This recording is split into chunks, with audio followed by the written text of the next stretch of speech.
Señores, la cantidad de información que nos llega acerca de la inteligencia artificial, sobre todo en personas como yo, que ya tenemos hábitos y costumbres que, aunque debemos de adaptarnos, nos cuesta.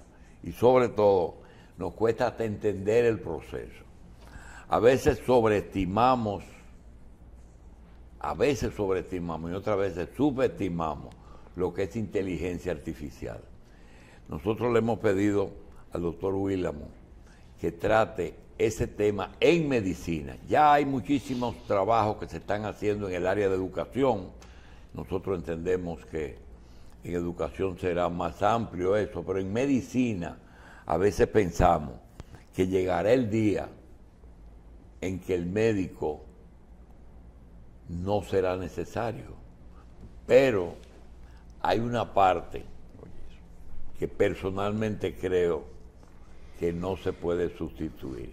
Vamos a ver inteligencia artificial con el doctor Willamo en medicina.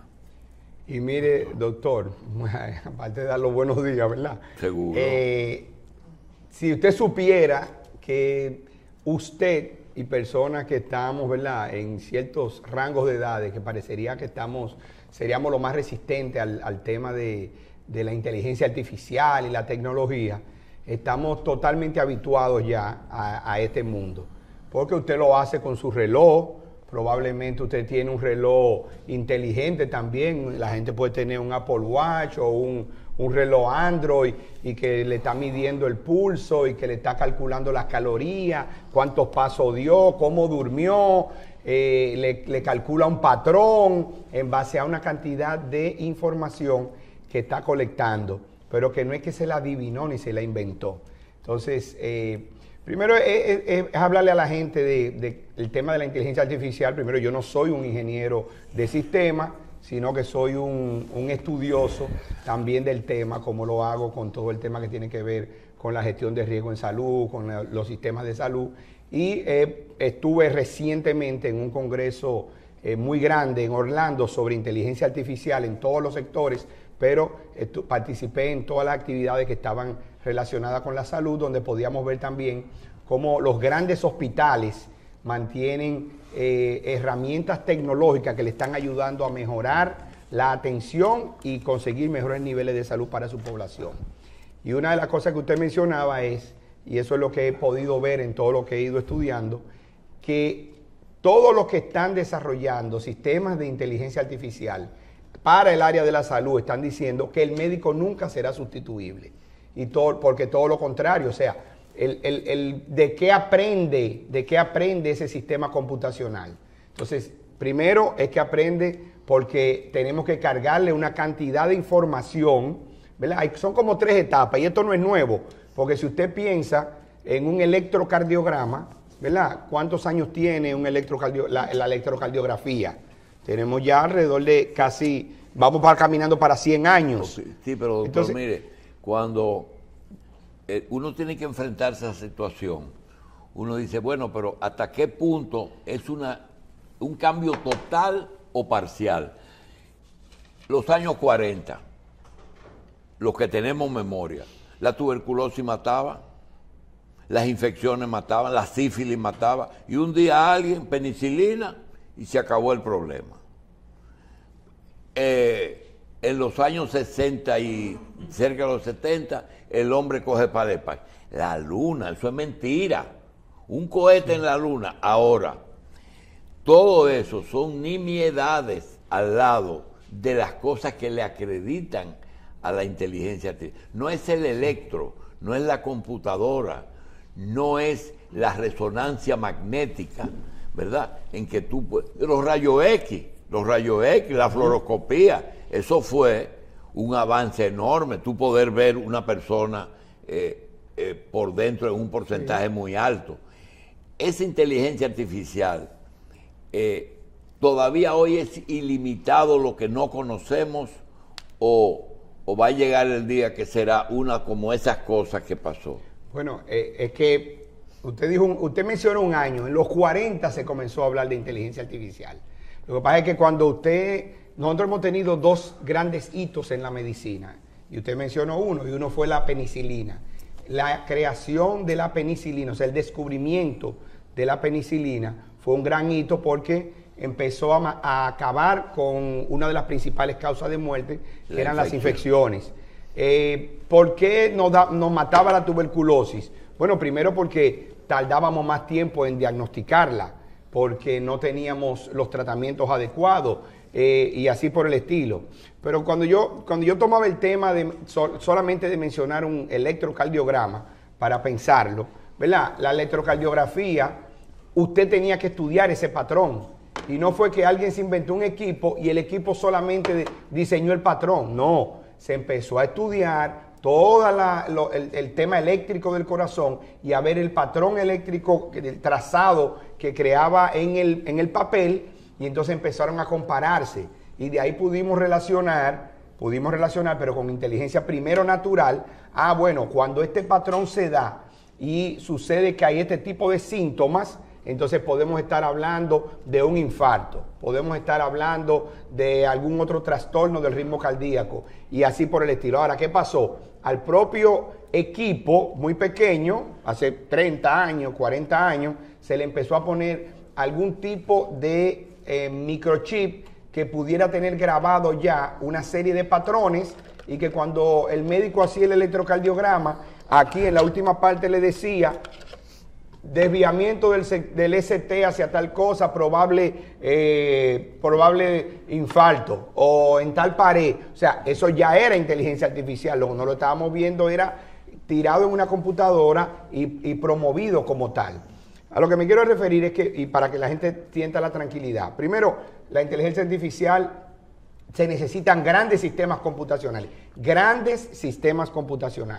Entonces, a esos sistemas computacionales nosotros tenemos que ponerle una cantidad inmensa de data, de información del tipo que queremos. Pueden ser imágenes. Para mencionar la radiografía, tenemos que meterle mucha radiografía de tórax, de todos los tipos, y le vamos diciendo a ese sistema, ¿verdad? Aprendizaje visual, le vamos diciendo, ese patrón es de una tuberculosis, ese patrón es de un tumor, ese patrón es de una enfermedad pulmonar obstructiva crónica, ese patrón es de, o sea, y le vamos enseñando con miles y miles y miles y miles de imágenes. Después hay que ponerlo a comparar con imágenes normales que también se le cargan para ver cómo puede ir aprendiendo sobre eso, lo que se llamaría entonces, ¿verdad?, el neuroaprendizaje de la máquina.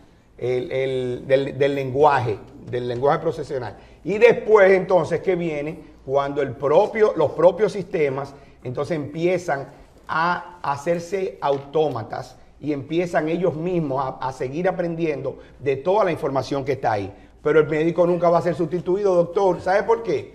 Porque al final de cuentas hay que esperar que el médico sea el que decida cuál es el tratamiento.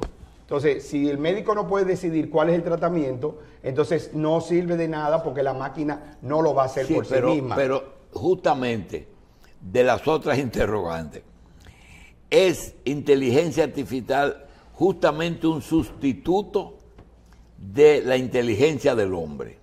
Porque eso es lo que te dice la inteligencia artificial de la computadora. Es la sustitución, pero con una diferencia, que la memoria no le falla y al humano sí. Bueno, vamos a decir que es una emulación de la inteligencia del hombre, porque el sistema lo que está haciendo es copiando lo que el hombre hace. Lo que el hombre alimentó. No, sin error. Y lo que el hombre hace. No, porque. ¿Quién dijo? No, porque ¿dónde se minimizan los errores? En que el hombre se agota, no puede trabajar 24/7 de manera ininterrumpida. Y el cansancio va a hacer que tú cometas errores. Ahora, una máquina que no tiene vida de otro tipo, lo que puede estar 24/7, 365 días del año, por 10 años, moviendo información esas 24 horas en el mundo entero, y además recibiendo información de todo el mundo, está procesando una cantidad de data que tú no tienes la capacidad de procesarla de manera inmediata. Tú tendrías, porque no te da el tiempo. Doctor, alguien nos pregunta, y yo creo que tiene mucho sentido, en especialidades, en aplicaciones en la salud y en especialidades como el radiólogo.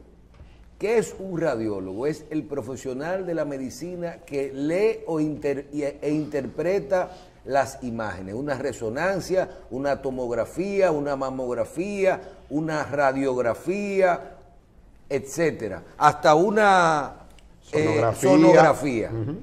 Pregunta, ¿la inteligencia artificial llegará a eliminar ese tipo de especialidades de la medicina? No. Podrá decir, ya yo te hice un scan, una resonancia, y la máquina decirte, en el lado del corazón, en la vena tal, usted tiene una obstrucción. Pero no, porque es que el equipo, la inteligencia artificial, no aprende a poner nombre a un problema. Pero si le ponen los nombres a los problemas ya la enseñan. Pero exactamente, pero tiene que haber alguien que le enseñe. Y para que le enseñe tiene que haber alguien con conocimiento de medicina. Lo que se está uniendo aquí es el ingeniero computacional con el médico. El ingeniero computacional no es médico y no puede hacer medicina. Sí, y el médico por sí mismo no puede hacer ingeniería computacional. Yo termino de eso vamos a hablar mucho tiempo. Termino con esto. A veces te aparecen pacientes que te dan problemas, porque ese paciente a veces sabe muchísimo. Dice, Google. Doctor Google. Antes de averiguar, te van con Google. La pregunta es, ¿la inteligencia artificial hace quedar mal al profesional de la medicina? ¿Podría hacerlo quedar mal? Bueno, si se resiste a saber que esa es una herramienta que está ahí hoy en día, entonces podría en algún momento quedar mal y quedar desplazado. ¿Por qué va a quedar mal? Porque no va a aprovechar todas las herramientas que le están poniendo a su mano para que haga una mejor medicina. O sea, es un tema de que te tienes que montar en el tren o te vas a quedar en una parada. Doctor, te vas a quedar en una usted parada. ha visto lo que dice sobre qué es la inteligencia artificial. La definición que trae inteligencia artificial de la inteligencia artificial. ¿Qué dice? La inteligencia artificial es un campo de la informática que se enfoca en desarrollar sistemas capaces de realizar tareas que normalmente requieren la inteligencia humana, como el aprendizaje, el razonamiento y la resolución de problemas. En el ámbito de la salud y la medicina, la inteligencia artificial ha tenido un impacto significativo. Las aplicaciones de la inteligencia artificial en salud son diversas y van desde el diagnóstico médico hasta la gestión de datos clínicos. Sí. Por ejemplo, los sistemas de diagnóstico asistidos por la inteligencia artificial pueden analizar imágenes como radiografías, tomografías, resonancias, para identificar patrones que los médicos podrían pasar por alto. También pueden ayudar en la detección temprana de enfermedades como el cáncer. A la inteligencia artificial también es valiosa en la investigación médica. Los algoritmos de inteligencia artificial pueden analizar grandes conjuntos de datos genéticos para identificar patrones y relaciones que podrían conducir al desarrollo de tratamientos personalizados. A la gestión de datos clínicos, la inteligencia puede ayudar a procesar y organizar grandes volúmenes de información de pacientes, etcétera. Pues ya usted sabe usar la inteligencia artificial. No, usted acaba de leer todo lo básico, ¿verdad? De lo que sería. Eso él buscó, claro. No en Google, eso es la inteligencia artificial, lo que ella piensa de ella misma. Así es. Sí, me imagino que yo no sé si entró a ChatGPT o dónde. Sí. Pero no dijo nada distinto a lo que usted explicó. No, porque porque yo no soy que estoy inventando nada de esto. Yo he estudiado, igual que ellos, muchas cosas para poder entenderla y poderme montar en el tren. ¿Por qué usted mencionó que esto se trata de 3 etapas? Bueno, precisamente porque tú primero tienes que crear todas esas bases de datos, esos sistemas de alimentación de data para poder crear la información, porque la máquina no genera la data, sino que tú le colocas datas y entonces después la pones a aprender. O sea, la pones a pasarle 1 vez, 2 veces, 3 veces, 4 veces, 1000 veces, hasta dándole vuelta sobre esa información hasta que se aprende ese patrón. Y después empiezas a hacer los comparativos. que es una data normal, que yo le he dicho que es una data normal, porque la máquina no sabe lo que es una data normal, hasta que yo le enseño el patrón de lo que es lo normal y lo que no es normal. Y entonces va aprendiendo, hace los comparativos. Y entonces ya después... ¿El segundo paso? Ya el segundo paso es precisamente ese aprendizaje. El tercer paso entonces es ya cuando ella tiene la capacidad de comenzar a discernir por otras informaciones adicionales, porque la hemos circunscrito a las imágenes. Pero te puedo decir que, por ejemplo, en la India, el proyecto más grande de oftalmología del mundo, el LV Prasad, tiene cientos de clínicas y ven alrededor de 128 millones de pacientes. Por año, sí. Todo está basado en tecnología computacional. ¿Y ellos qué tienen? Porque tú dirías, ¿y cuántos oftalmólogos tienen que tener para hacer eso? No. Médicos generales y técnicos que están haciendo un fondo de ojo. Ese fondo de ojo entra a un sistema centralizado donde está el verdugo y que inmediatamente le dice cuál es, casi con certeza completa del 100%, cuál es ese diagnóstico.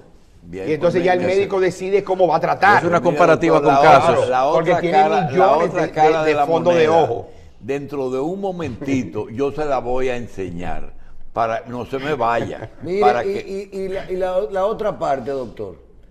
Al final, ¿hasta dónde nosotros, de acuerdo a la inteligencia artificial, hasta dónde tú entiendes que estamos hoy o que todavía esto puede seguir evolucionando? Bueno, es que va a seguir evolucionando porque va a seguir aprendiendo, pero faltó una información. Nosotros tenemos que meterle no solamente data de imágenes, tenemos que meterle data de historia clínica. ¿En qué sentido vamos a meter esa historia clínica? Porque la información que ve de un resultado de un análisis, de un resultado de una imagen, tiene que compararlo con otras datas, como son la edad del paciente, su morfología, su genética, otros antecedentes que tenga. Y puede analizar hasta sus antecedentes familiares, todo. Bueno, cuando lo tenga todo ahí, va a empezar a entrar en ese patrón. Bueno, no, es el que yo encontré este tipo de laboratorio, de prueba de laboratorio alterada así, pero que cumple con estos requisitos. Doctor, Piensa en el COVID. Piensa en el COVID. Sí, pero usted está diciendo algo muy... Y por ejemplo, no solamente en el COVID, yo te hablo en países, por ejemplo, como Estados Unidos, que usted tiene el récord médico único, que cada persona ya tiene su récord médico en el sistema. El mío, el de mi papá, el de mi mamá, el de mi familia, el de mis hijos. Entonces, cuando esto pase en el tiempo, que esa máquina diga, este no es solo el diagnóstico de Michelle, sino mira el de su familia, mira lo que le ha pasado y mira lo de su historia. Y esa máquina pueda crear ese algoritmo de eso, entonces nosotros tendremos muchísimas soluciones a todo. Así es. Doctor, esto es una parte de un todo. Seguimos con inteligencia artificial, pero no se me vaya porque usted mencionó la India y habló de oftalmología. Vamos a una pausa.